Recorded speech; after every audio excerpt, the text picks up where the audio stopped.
Na ndiqni në kanalin tonë në YouTube duke bërë subscribe. Lutjet për të vdekurin.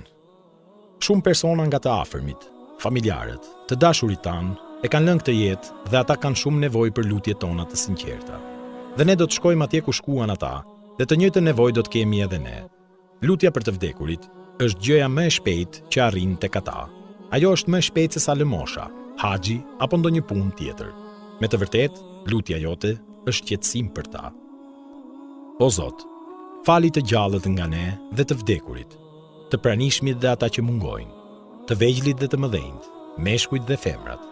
O Zot, ati që ndër ne i dhurove jetë, udhëzoje të jetojnë në Islam, kurse ati që ja merr jetën, merrja me besim. O Zot, mos na privo për shpërblimit të Tij dhe mos na bëj të humbur pas Tij. Transmeton Ebu Dauti. Profeti, paqja dhe mëshira e Allahut qofshin mbi të, e bëri këtë lutje kur fali namazin e xhenazes. Kjo lutje përfshiu të gjithë njerëzit nga muslimanët, të gjallët dhe të vdekurit, të vegjlit dhe të mëdhenjt, meshkujt dhe femrat. Kush lutet me këtë lutje, ka mirësi për çdo musliman. O Zot, falja gjunahet dhe mëshiroje, shpëtoje dhe ki ndjesë ndaj Tij. Bëja të mirë vendbanimin e Tij, zgjeroja vendin ku do të hyj, pastroja të me ujë dëbore dhe akulli, e pastroje nga gjunahet, ashtu siç pastron rrobën e bardhë nga papastërtitë. Zëvendësoja shtëpinë me një shtëpi të mirë, familjen me një familje të mirë, bashkëshorten me një më të mirë, fute në xhenet dhe mbroje nga dënimi i zjarrit. Transmeton Muslimi.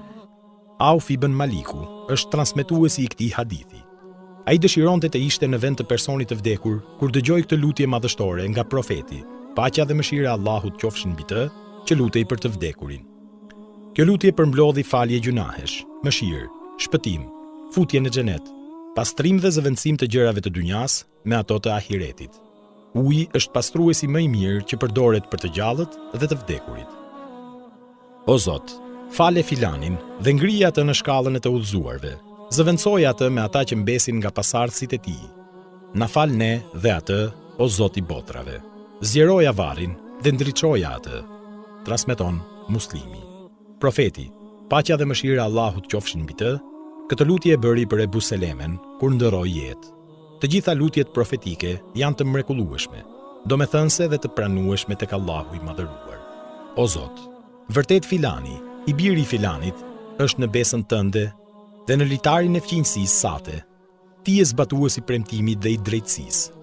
Prandaj fale dhe mëshiroje atë, sepse ti vërtet je falës dhe mëshirues. Transmeton Ebu Dauti. Profeti, paqja dhe mëshira